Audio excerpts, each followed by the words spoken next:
tercampak ke kau? Ibu juga tercampak ke kau? Hello, Assalamualaikum and welcome back to FZ Channel dalam segmen Share Seram. Okey, untuk episod kali ni, sebelum aku mulakan cerita aku nak beritahu terima kasih kerana support aku untuk sampai ke tahap sekarang ni, iaitu dah sampai pun 600 lebih, walaupun ni adalah 500 sub special. And firstly aku nak minta maaf sangat sebab aku tak dapat record minggu lepas, which supposedly aku post pada hari Ahad, sebab aku tak berapa nak sedap badan, which aku tak nak sihat lah kan. So selain tu juga Ahad tu macam aku pack sikit jadual, and pada mulanya macam nak buat juga, tiba-tiba ada jadual yang aku tak dapat elakkan. So minta maaf sangat. And selain pada tu, giveaway aku kan akan start bila-bila masa je, giveaway 500 sub ni. And hadiah kemungkinan akan diberikan pada hujung bulan ni, InsyaAllah. Okey, kita teruskan kepada cerita kita pada episod kali ni. Sempena 500 sub special ni, cerita mengisahkan tentang 5 lebuh raya terseram di Malaysia. Di tangga kelima, aku letakkan Lebuh Raya Bukit Putus. Okey, Lebuh Raya Bukit Putus ni, kalau siapa-siapa yang duduk di Negeri Sembilan macam akan familiar lah, macam tahulah benda ni. Kalau orang yang duduk di luar Negeri Sembilan mungkin tak berapa familiar, sebab Bukit Putus ni dia macam antara laluan utama juga. And aku adalah bertanya kepada aku punya sepupu, kawan-kawan yang duduk di sana. Aku tak banyak kawan yang duduk Negeri Sembilan, sebab kawan-kawan aku banyak mostly daripada taman aku belajar dululah. Dan di situ aku ada bertanya pada sepupu aku, apa yang menyebabkan tempat Bukit Putus ni seram. So dia menceritakan sebenarnya Bukit Putus ni macam tempat di mana terjadinya kes-kes kemalangan, kes-kes jenayah seperti pembunuhan, dan pernah dikatakan ada mayat yang dicampakkan ke dalam gaung pun ada. So macam aku cakap, oh kiranya betul lah, aku macam pernah baca dekat internet. Dia cakap, betul, sebab kemalangan pun memang kerap, sebab di situ macam boleh dikatakan tempat mak-mak rempit pergi berlumba. So macam kat situ bila dia orang berlumba ni macam terjadi kemalangan kat situ dan meninggal on the spot, macam tu lah. And selepas pada tu aku macam tanya lagi, so apa je yang menyeramkan? Sebab selalunya orang kata kalau dia jadi macam tu, tempat tu macam jadi tumpuan untuk makhluk-makhluk halus kan. Yelah, banyak nyawa-nyawa terkorban kat situ kan. So macam dia katalah boleh jadi juga sebab ada orang-orang yang dekat situ menghadapi pengalaman-pengalaman yang pelik. Dan satu yang dia pernah pesan kat aku, dia katalah even orang dekat area situ, which Negeri Sembilan, takkan lalu jalan tu pada waktu malam. Dia orang akan elakkan seboleh-bolehnya. Aku tak sure sama ada jalan lain, jalan alternatif lain, which mungkin jauh sikit, sebab dikatakan jalan ni macam menyingkatkan sikit lah. So bila dia ceritakan, dia kata sebenarnya ada kes-kes di mana ni, yang mana aku sendiri ada baca juga kat internet, dan aku jumpa benda yang sepupu dan kawan-kawan aku cerita, yang mana bila kat situ ada pernah orang terlihat keranda diusung, terlihat ada seorang ibu bersama anak-anak dia, dan ada situasi lain pula di mana ada ibu ni bersama dengan anak dia, dikendong anak dia. So macam kat situ macam kalau kau fikir logik, malam-malam buta tiba-tiba kau nampak orang bawa keranda, orang kendong anak, orang berjalan dengan anak-anak. Memang tak logik lah kan. So kat situ memang menyeramkan lah bagi aku, totally. Dan ada pula kisah yang mana di mana seorang ni memang menceritakan definitely apa yang pernah diceritakan tu, which dia pernah mengalami benda tu. So macam menguatkan lagi lah benda tu. Kalau tak silap aku, yang pencerita ni dia ahli Jepam kalau tak silap lah. Okey, kita pergi ke Lebuh Raya terseram di nombor 4, which is aku rasa agak familiar dengan tempat ni, iaitu Lebuh Raya Gurun. Lebuh Raya Gurun ni dia pernah satu ketika ni viral. Aku pun macam masa tu macam mungkin aku dalam umur yang agak muda, tapi bila dah aku meningkat dewasa, macam aku dapat tahulah kenapa time tu macam zaman tu macam bukanlah viral, tapi macam orang tahulah tentang this particular case, which di mana perempuan berkebaya merah. Ada yang menceritakan seorang perempuan yang berada dalam gambar, yang mana terlihat di belakang dia seorang perempuan berkebaya merah. Di dalam gambar tersebut memang boleh katakan agak sama-sama, tapi memang kelihatan ada seorang perempuan berkebaya merah. Dan sebenarnya sepanjang perjalanan mereka sebelum gambar tu untuk pengetahuan diambil di R&R Gurun kata silap aku. And sebenarnya dalam perjalanan tu macam diorang dah hadapi berbagai masalah seperti anak tak berhenti merengek, macam menangis kan, dan kereta secara tiba-tiba berat. So macam kat situ macam orang dah cakap lah, oh sebenarnya perempuan berkemih merah ni memang banyak mengganggu orang lain pun. So macam dia lah punca juga kepada beberapa kemalangan, di mana orang yang kemalangan sempat memberitahu sebenarnya sebelum mereka kemalangan, mereka sebenarnya cuba mengelak perempuan berkemih merah ni. So kat situ macam agak menyeramkan lah. Kalau kau tanya aku, wish kalau malam-malam kau nak tengok ada tiba-tiba ada perempuan atas jalan pun kau macam sudah nak patah balik, ni jalan raya kan. Macam totally benda ni memang tak mustahil, tapi juga menakutkan lah. Okey, di tangga ketiga pula aku akan berikan kepada satu lebuh raya yang berada di belah pantai timur, iaitu lebuh raya LPT2. Lebuh raya LPT2 ni pernah aku rasa aku terbaca banyak kali RNR Anjil. Maaf kalau aku sebut Ajil ke Anjil, aku tak apa ingat. Lagi aku tersebut perkataan tak sepatutnya pula. Okay, so macam ada kes di mana this family, diorang macam berhenti di RNR ni. And bila dah berhenti, macam yelah nak buang air kecil ke air besar. So macam si suami ni macam duduk dalam kereta.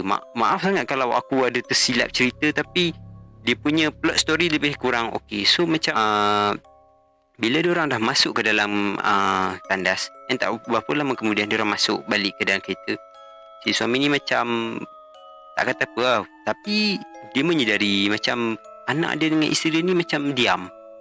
Sebab macam perwatakan mereka sebelum tu macam totally different. Tapi tak apa, dia bawa kereta sampai satu tahap di mana dia menyadari masih senyap si anak dan juga isteri dia ni. Tapi dia macam tak apalah, mungkin tak ada mood ke apa kan. Tiba-tiba dia dapat satu panggilan, dan panggilan itu adalah daripada isteri dia sendiri. Dan pada ketika itu dia telah menoleh ke kiri. Isteri yang kononnya isteri dia tadi itu hilang di sebelah dia dan juga anaknya. So dekat situ memang dia buka ayat Al-Quran, dia patah balik untuk pergi mengambil isteri dia. Sebab isteri dia mengatakan, abang, kenapa tinggal kami? So memang wow, memang totally orang kata kau dalam keadaan yang sebelah kau ada isteri kau, tapi ada call incoming from isteri kau juga, yang mana kau nampak isteri kau tak pegang phone pun. Kat situ memang kalau aku pun macam nak prank ke kan. Lebuh raya kedua terseram. Lebuh raya kedua terseram ni bagi aku dia agak special case, sebab ni macam satu kes di mana kat kawasan tu ada kes yang besar, tapi aku tak tahu semua liputan media kata okey, iaitu lebuh raya Tangkak Johor. Okey, lebuh raya Tangkak Johor ni dia pernah di satu time ni di mana diorang cuba melakukan pembersihan di lebuh raya tersebut. Kira macam diorang menutup lah hasil bantuan polis dan beberapa lagi mungkin jabatan lain, aku tak sure. Dan dipanggil beberapa pakar perubatan daripada berbagai jenis agama, India, Cina, Melayu.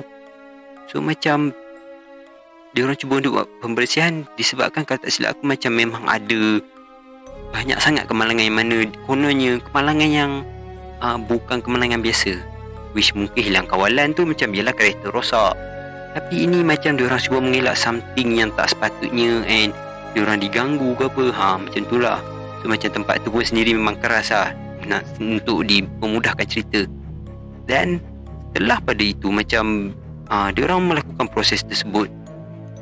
Apa yang mengejutkan dalam proses tu, tiba-tiba secara macam tiba-tiba aku macam baca-baca dia orang kata macam diberhentikan. Aku macam hal diberhentikan, oh mungkin tak cukup tenaga kot, pakar perubatan sikit sangat kot. And turn up sebenarnya bukan sebabkan pakar perubatan orang kata short of manpower, macam tak cukup tenaga kerja untuk buat benda tu. Tapi ada kes di mana salah satu anggota polis telah dirasuk dan telah mati, termasuk juga bomoh Melayu kata silap aku yang cuba menyelamatkan dia juga turut mati. So macam diorang terus stop automatik. So memang if benda ni really happen, memang sangat seram bagi aku. Which membuktikan kat situ kawasan tu totally a creepy place lah. Memang tempat yang menyeramkan untuk dilalui. Okey, tempat terakhir ni seperti yang kau nampak di awal klip video, itu adalah sedikit preview. Okey, lepas saja aku bercerita ni, mungkin aku akan selitkan preview video tersebut, iaitu review seorang DJ radio yang diganggu. Aku pernah cerita ni di salah satu aku punya video sebelum ni, cerita episod ketiga kot, seramnya. Okey, ceritanya di mana DJ radio dia mendapat panggilan daripada seorang pemanggil, dan pemanggil ni menceritakanlah tentang dia dan ahli keluarganya telah mengalami kemalangan, dan ahli keluarganya semua mati. Macam DJ radio ni, maaf aku cuba ceritakan secara macam tak terlalu detail lah, aku cerita macam tu je, and dia pun mati sekali. Dan time tu macam DJ radio macam ingatkan ini satu lawak lah, macam tiba-tiba lepas pada tu dia terus tutup. And dia orang macam try detect lah, sebab untuk mengatakan korang, macam setiap call kita dia boleh trace tau, and call tu tak dapat di trace. So macam benda ni memang menjadikan satu benda yang sangat-sangat pada ketika itu, sebab aku tahu video ni agak lambat juga. Walaupun aku pernah dengar cerita ni lagi lama lagi. Kira macam contoh 3 tahun sebelum tu aku dah pernah dengar cerita ni, tapi aku tak pernah check video tu. So bila aku dapat tu macam wow, sebab DJ radio tu sendiri berkongsi pengalaman dia. And kalau korang nak tengok, aku ada dekat episod Share Seram episod 3 tu, ada di link di bawah description tu aku ada. Mungkin malam ini ingin berkongsi cerita dengan para pendengar kita. Saya nak cerita apa yang berlaku kepada keluarga saya. Keluarga saya dalam perjalanan ke Kuantan menghadiri kenduri. Agak lambat, kami sepatutnya gerak awal. Bapa memandu laju, berjaya memotong kenderaan di depan demi kenderaan.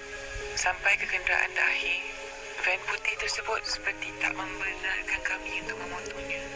Tapi Bapa cuba. Kemudian cahaya putih di hadapan. Okey, dan sebab itu apa yang berlaku? Bapa tercampak ke kau? Ibu juga tercampak ke kau? Kerana di lebuh raya tersebut, yang aku tak cerita lagi ialah lebuh raya Karak. Maaf aku lupa beritahu, lebuh raya Karak ni juga terkenal dengan satu kes di mana Volkswagen kuning.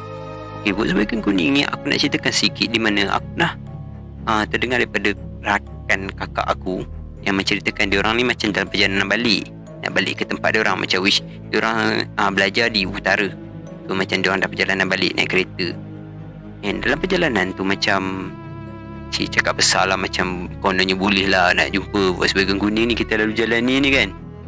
And turn out memang rezeki diorang, memang diorang jumpa dengan Volkswagen kuning tu, yang mana bila diorang jumpa macam duk lawan berlumba, potong kau, aku potong kau, dia potong balik, aku potong balik. Tapi bila dah terjadi macam tu, si pemandu ni macam sedar, memang ternyata dalam Volkswagen tu tiada pemandu, apatah lagi penumpang. So macam kat situ macam semua macam keras tau. Macam mungkin semua sedar, tapi yang aku pasti pemandu ni macam dia sedar. Aku tak sure yang lain-lain tu, tapi yang pasti selepas pada itu semua dalam kereta tu semua demam. Sesampainya diorang ke destinasi, wish sampai ke rumah masing-masing, semua demam. So macam kat sini aku macam tak tahulah sama ada kalau kawan kakak aku tu bohong kakak aku pun kena bohong lah, senang cerita macam tu. Tapi macam totally cerita ni mengajar juga, di mana kau jangan cakap besar. Bila kau dah jumpa depan mata, kau sendiri pun tak dapat tahan. Okey, sampai sini lah video aku untuk kali ni. Terima kasih untuk kerana menonton video aku ni. Aku harap korang dapat terus support aku lagi di video-video akan datang. Jangan lupa untuk subscribe, komen dan share pada kawan-kawan korang semua. Assalamualaikum. Bye-bye.